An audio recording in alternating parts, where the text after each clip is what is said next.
اب میں آپ کو دو خبریں دینا چاہتا ہوں. نمبر 1 خبر ہے جس سے یہ میں نے جو آپ کو پورا منظرنامہ بتایا کہ کیا کچھ چل رہا ہے اور کس طرح سے سارا کچھ کیا جا رہا ہے, اس سے آپ کو اندازہ ہوگا کہ یہ کیا کیا جائے, اور یہ کیا صرف پاکستان تحریک انصاف کہہ رہی ہے یا باقی لوگ بھی کہہ رہے ہیں. میں آپ کے سامنے وہ رکھنا چاہتا ہوں. آج ایون کراچی کے اندر جہاں پہ تحریک انصاف احتجاج کری تھی تو جماعت اسلامی بھی ان کے ساتھ مشترکہ احتجاج کرتی ہوئی دکھائی دے رہی تھی. اور صرف تحریک انصاف نہیں ہے, اب جو جے یو آئی ہے, فضل الرحمان صاحب کی جو جماعت ہے, اس میں کیا وہ تحریک انصاف کے حامی ہے؟ نہیں حامی نا. انہوں نے بھی کہا جی الیکشن میں مرضی کے لوگوں کو کامیاب کروایا گیا ہے. اور جو غفور حیدری صاحب ہے انہوں نے کل بتایا کہ کل وہ احتجاج کرنے جا رہے ہیں اور سندھ کے اندر بھی وہ احتجاج کرنے جا رہے ہیں. اس سے آپ اندازہ لگا لیجئے کہ ان کی کیا صورتحال ہے.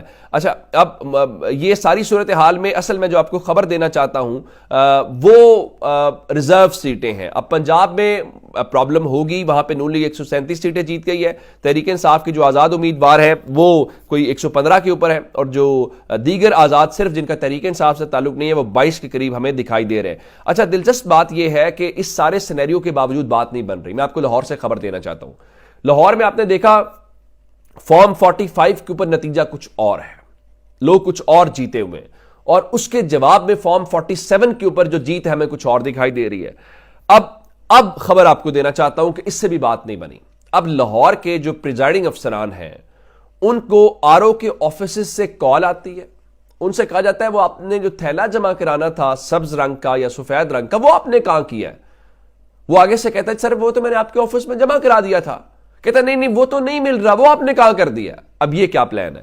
اب پلان یہ ہے چونکہ اب فارم 45 47 میں فرق ہے, تو کیا اب آپ جو ہے وہ ووٹوں کے تھیلے تبدیل کریں گے یا غائب کریں گے؟ کیا یہ قوم کا مینڈیٹ اس طرح کروا؟ اگر یہ کرنا تھا تو پھر آپ نے الیکشن کیوں کرایا ہے؟ پھر آپ نے اتنی بڑی مشق کیوں کی ہے؟ یہ آپ نے جتنی سیٹوں کے اوپر نتیجے تبدیل کر کے مسلم لیگ نون کی جھولی میں ڈالے ہیں, کیا اس سے آپ کا دل نہیں بھرا؟ پوری قوم کو پتا ہے کہ مسلم لیگ نون کتنی سیٹیں جیت پائی ہے, اور سب کو پتا ہے پاکستان تحریک انصاف کا مینڈیٹ کیا ہے. لیکن آپ یہ اختر مینگل جیسے لوگ کہہ رہے ہیں کہ پاکستان تحریک انصاف کا حق ہے. آپ نے کیا ان کو دیوار سے لگایا, انتخابی نشان, یہ وہ آزاد. اور میں آپ کو ایک بات بتاؤں, اس سب کا کریڈٹ قاضی فائز عیسیٰ صاحب کو بڑا جاتا ہے.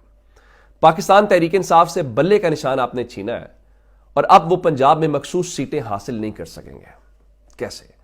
اب اس کا کون ذمہ دار ہے؟ اور اگلی بات جو میں پتے شو کرنے والی بتانا چاہتا ہوں وہ کیا ہے؟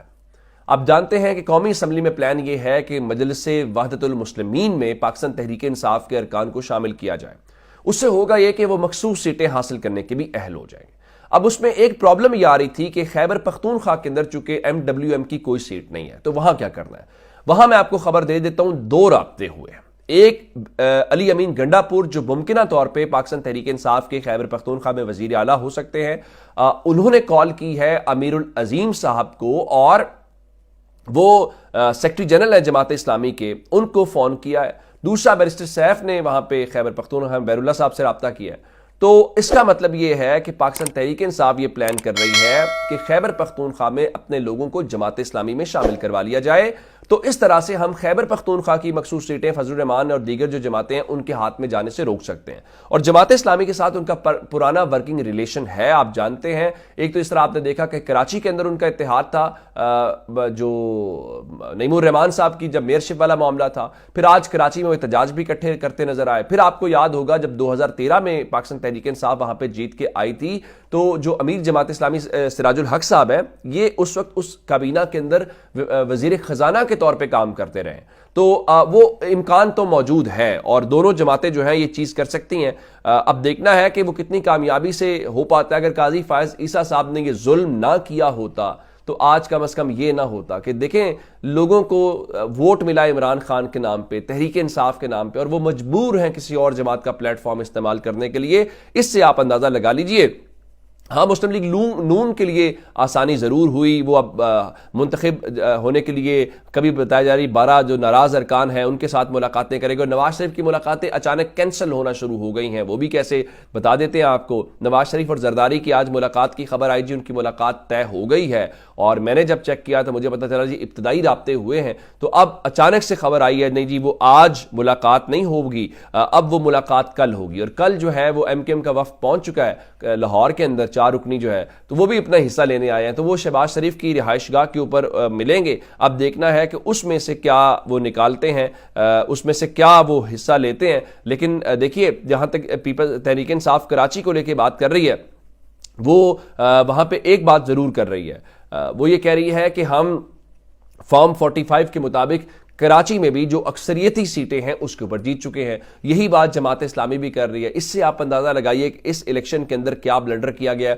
پاکستان تحریک انصاف کو سندھ اسمبلی میں داخل ہونے سے روکا گیا, وہاں ان کی سیٹیں کم کی گئی ہیں. نمبر 2 ان کی نیشنل اسمبلی کی وہاں پہ سیٹس جو ہے کم کی گئی. اچھا, پاکستان تحریک انصاف ایک اور چیز بھی کر رہی ہے, میں آپ کے سامنے رکھ دیتا ہوں, یہ فائنل نہیں ہے. اب اس میں کیا ہے, کیا ایسا ہو سکتا ہے کہ مسلم لیگ نون کا راستہ روکنے کے لیے, اور اگر پاکستان تحریک انصاف کو مخصوص نشستیں نہیں ملتی تو وہ کہیں ایسا تو نہیں ہے اس غصے کے اندر کہے کہ پیپلز پارٹی کو کہ آپ اپنا وزیر اعظم کا امیدوار لے کے آئیں اور ہم آپ کو ووٹ دیتے ہیں, ہم آپ کے ساتھ حکومت میں نہیں بیٹھیں گے, ووٹ کر کے ہم اپوزیشن کے بینچز کے اوپر جائیں گے. اب یہ ایک بڑی حیران کن سی بات ہے, لیکن اب یہ حتمی بات نہیں ہے.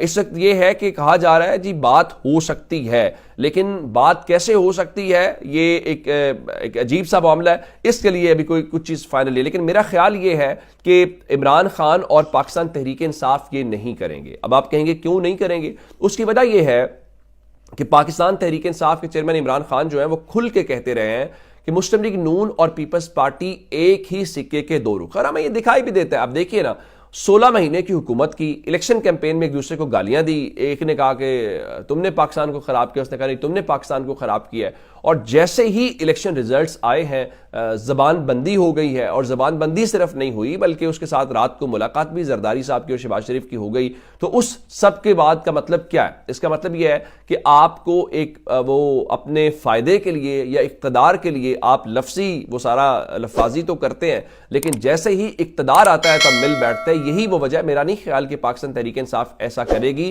یا عمران خان ایسا کریں گے. عمران خان کو گورنمنٹ نہیں چاہیے, تو عمران خان کسی اور کی گورنمنٹ بنانے کے لیے کیوں کرے گا. اور عمران خان نے چند دن پہلے صحافیوں سے گفتگو بھی جیل میں کی تھی کہ جائیں نا بلاول صاحب, انہی سے سپورٹ لیں جن کی سپورٹ کے ساتھ ہماری حکومت گرائی تھی. اپنا بہت سا خیال رکھیے گا. خدا حافظ.